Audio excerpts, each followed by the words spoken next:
Thank you, Mark. First of all, I want to thank everybody for being here today. We've understood from the beginning of this situation that there was a legal process that needed to take place to ensure fairness to everyone involved.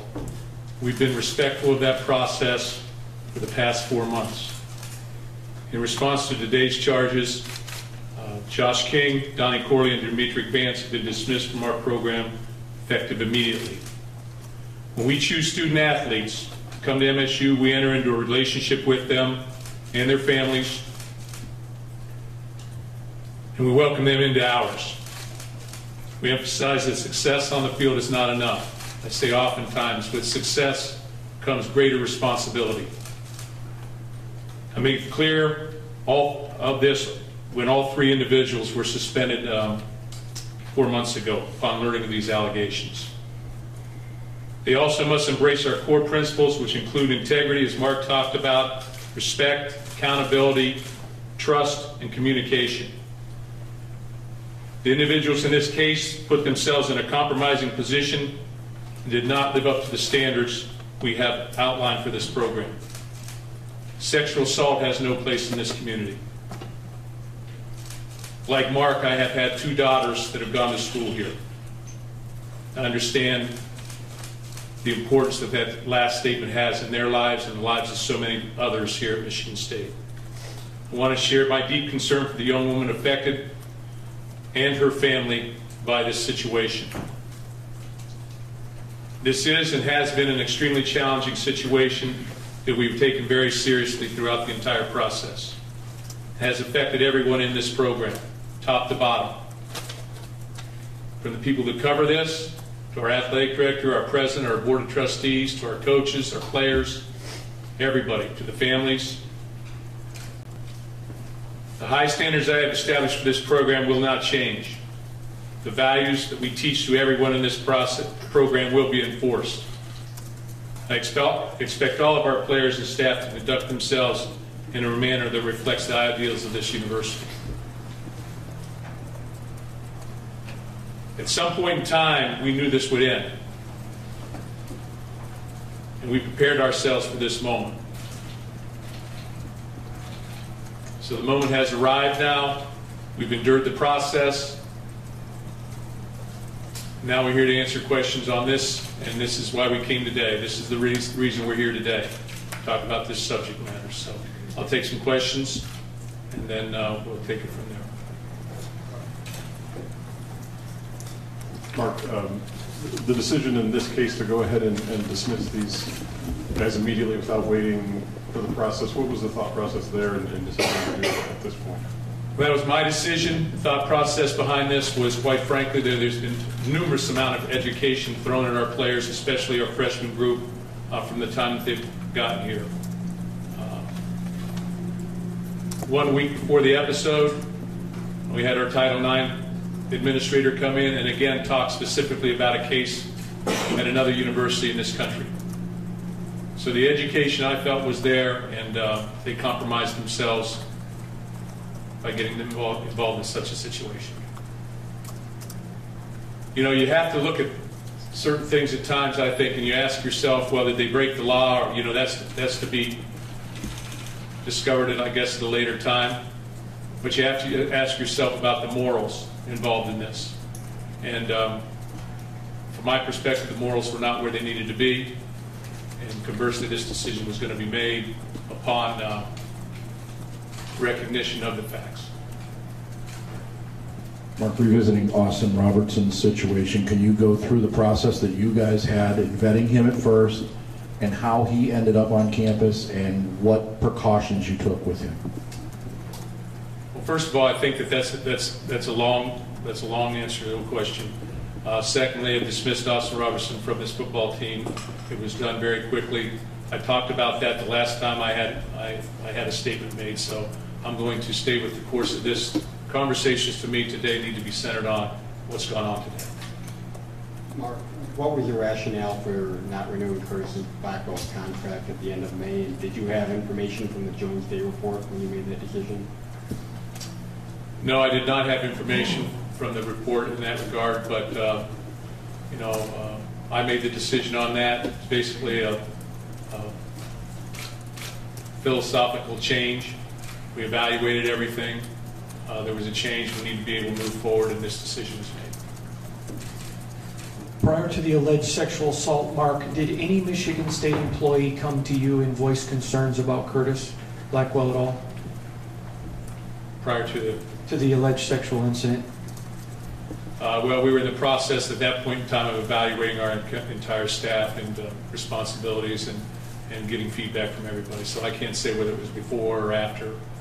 But we had conversations, as I said, philosophical differences. Mark, can you talk a little bit more about the steps that you took since learning of the allegations? We were told that it was swift and it was done the correct way. What is the correct way? What did you do? I think that's outlined in the Jones report. For me to sit and go through all of that, what I can tell you is we took immediate action. I felt like prior to that event in August that we had been educated and had about a 3-hour seminar on things of this nature, and we were prepared to take the correct actions. Mark, over the course of, I guess, about 15 or 16 years, or really in throughout your entire coaching career, how have you handled these type of situations when sexual assault cases come up? And has there been changes in the past years with more emphasis around the campus on that? Well, this is new ground for us. We've been here 11 years. That has not happened previously. So this has been a little bit of a learning experience from what I can tell. As you all know, I think when you look across the country right now, there are issues.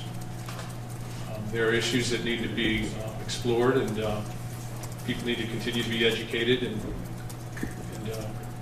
you do the very best you can do in that endeavor. But from my perspective,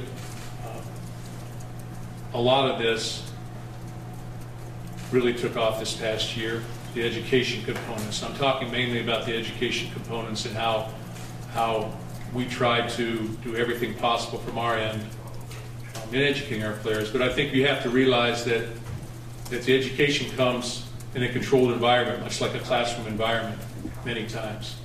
And when they're out there in real life, you're in an uncontrolled environment. And when you're in an uncontrolled environment, things occur.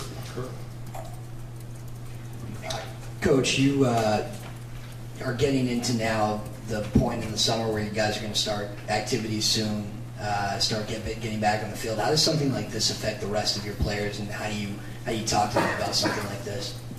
Well, I don't think there's any question that we've been painted with a brush. And everybody needs to understand that, top to bottom. And we've got a lot of great young men on our football team. A lot of young people that are doing many things in our community. A lot of guys who do an outstanding job in the classroom, on the football field, and off the field. So we need to reaffirm those things, and we need to get ready to play football games.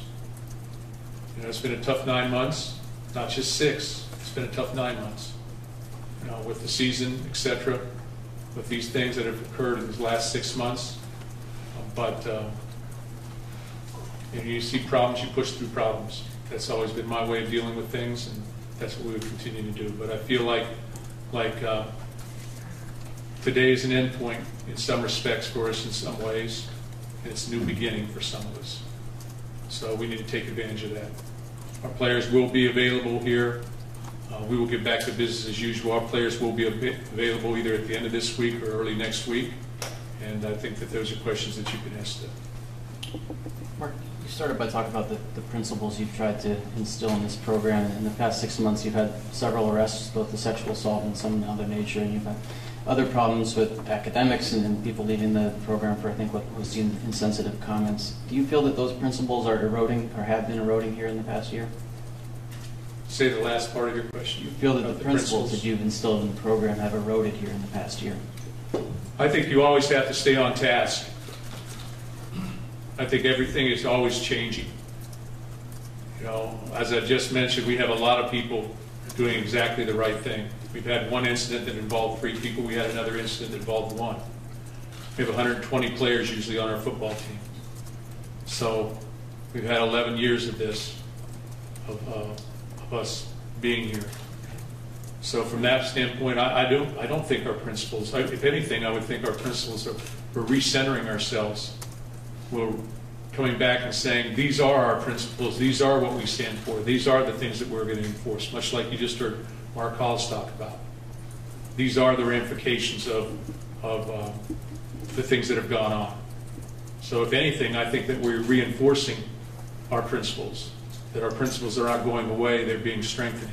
Sometimes it takes a crisis to bring people back to point. Sometimes it takes a crisis to recenter yourself, to make everybody drive between the lines or to go the speed limit.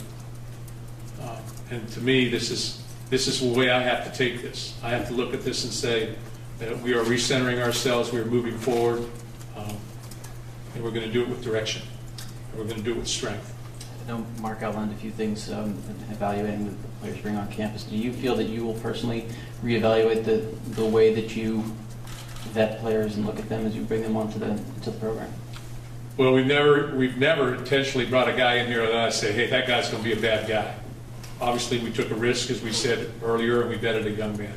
Prior to that, that has never happened. And so, as I can recollect. But I feel that we bring players here that are highly recruited young people that have been talked about in their high school in a favorable way, not just as a football player, but as a person, that have their respect of their community intact within their high schools, and that have established themselves not just as a football player, but as a person in other areas as well. And that's what we've tried to recruit, and I think we've done a good job doing that. And when you sit and you talk to the majority of our players, I think you find that. How one gets to this point is troubling, with education and different things of that nature. How people get to this point of morality, you can speak to the world a little bit about that. Okay, but nevertheless, we have to endure it. We have to deal with it. We have to continue to educate. And we have to be responsible for it to some degree. Mark, can you provide any more details about the new Overstretch structure that Mark Hollis mentioned in his comments, with 3 administrators playing a role overseeing the program? I think anytime you do anything, you're always trying to make yourself better, whether that's as a football program or that's as an athletic department. So anything that we can do to keep us on task, or everything we can do to bounce things off different people, for people to be in our team meetings and see what's going on, I think is a positive. But that's how I would see it. Mark, that brush you referred to can be unfairly broad. When you recruit a player here, you make an investment in him. You offer him a scholarship and education. Given that and the time you spend in educating your players, with these three players in particular, do you feel betrayed at all? I'm angry. I don't want to say betrayed. I'm angry. I feel like the education was there. I feel like I've talked about their sense of responsibility that our players have. Not to be a good football player, to be a good person, to do their very best. But, when you're a coach at a major college or any high school, you're used to disappointment, and you deal with disappointment. And you factor in things and say, okay, we're going to get better. But as this has gone on, there's been a lot of sleepless nights. There's been a lot of times where I have to sit and I think about the things that are happening. So take it for what it is. The alleged victim's attorney talked about a sense of entitlement that comes with these players who have so much talent and have had so much success. Do you see that as an issue, and can you as a coach do anything about that, Mark? I think that when they make that kind of statement, you're speaking to an entire mass of people, and I think that's hard to differentiate. As I said, in an uncontrolled environment, things occurred. Obviously, I would like to think that everybody coming from anywhere to Michigan State is entitled, first of all, when you come here as a football player, as a student, you are entitled. And we have to guard against that, and we have a sense of responsibility. We try extremely hard in the football program to bring them down to ground level. And usually that happens because they're surrounded by older players and players that are more gifted than they are on the field and know their way around. And so there's that process of maturing. But I would not say that everybody comes here and entitlement is an issue. Coach, you mentioned being father of daughters. For that parent who has a daughter thinking about sending them to Michigan State and has seen this all play out and maybe is having second thoughts, what's your message to that parent? This is a safe place. As I said earlier, Michigan State, the athletic department, and the football department are all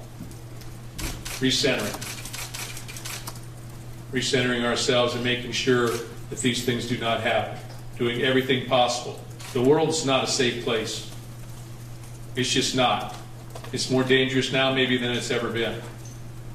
So you take that in respect to what's going on in this country. I can tell you that Michigan State is a safe place. I can tell you that the police do a great job here. I can tell you that there is systems in place, that there are people at the top that genuinely care, as you just heard Mark talk, they genuinely care about the well-being of every student, male and female, here at this university, faculty and staff. And things are in place to protect them. Mark, the decision to kick the 3 players off the team, was that yours alone, or did you get any input from your Eagle Council? That's my decision. At this point in time, that was my decision. Anything additional for Coach? You got it, Mike? Where to go?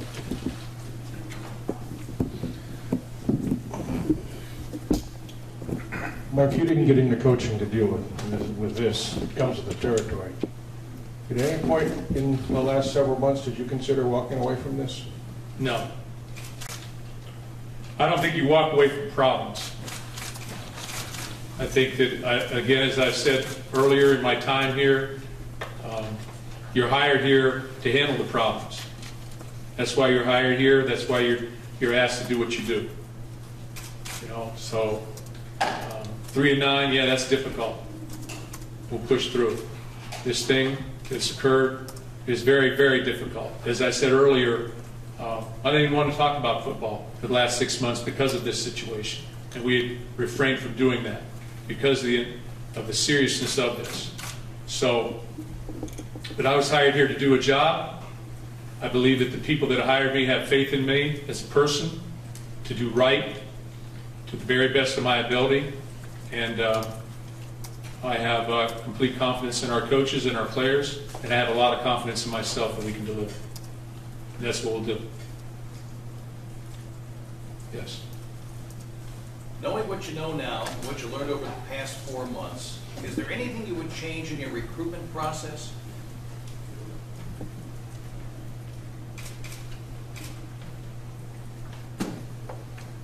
You know, when I look back and I talk about the 3 players we're talking about today, and the recruitment of them, again, everything was positive. You know, as a recruiter, you come into contact with these players, with our players, in a controlled environment. 1, 3, 5, if somebody lives here close, maybe 15 times, but you don't live with them. You don't live with them. You also have to understand that people are going to make mistakes too. Sometimes these mistakes are life-altering. Other times the mistakes are not. But it's very difficult to predict the future. And we do our very, very best to vet the process. But as you can see across the country and across the nation, in not just sport, but in jobs and everything else, the process doesn't always work. We do the very best we can. And I don't look back and look at the things that I can't change. Yes, ma'am. You mentioned sort of a taint on the season. I mean, how much of a tarnishment do you think it is on the reputation of the team? And how long does that take to rebuild? Well, we've had a lot of success here, tremendous amount of success here on the football field. I would say educationally as well. Graduate 85% of our guys that have exhausted their eligibility. We've not had problems. I would say last year, if you came up here to talk, you probably were, on the cusp of being exactly what you want in major college football. But 1 year has changed some of that, a lot of that. So now we have to deal with that aspect of our program, and we have to change it back. So hard work's always difficult, but we're focused. In that regard, do you feel like you're starting over a little bit from all the building you've done here in a decade? Do you feel like a lot of that has been reset both culturally and football-wise? I think I said after the season, I think I commented on my understanding of that we need to recenter ourselves even before this episode, just relative to football. And we need to come back with a sense of direction, a sense of purpose, and those type of things. And we need to make it, and I need to challenge myself to be the new coach and look at things in different ways, and do some different things. So that's going to happen. When you have a tough year, that happens. I wish I could say everybody has a tough year. Maybe they don't, but more often than not, they probably do. And just one follow-up on Curtis Blackwell. You mentioned the philosophical difference. Did you have concerns about the philosophy that he brought here at any point in the past? Were those concerns brought to you? And similar to the question I was asked previously, do you have regrets at all about bringing him into the program? No, I don't have any regrets about bringing Curtis in. It's just things changed this year. Up to that point, I think we were going in the same direction, but this past 4 or 5 months, I believe that philosophy has changed. Are you referring specifically to the sexual assault investigation and his role in the use of that? This is outside of that.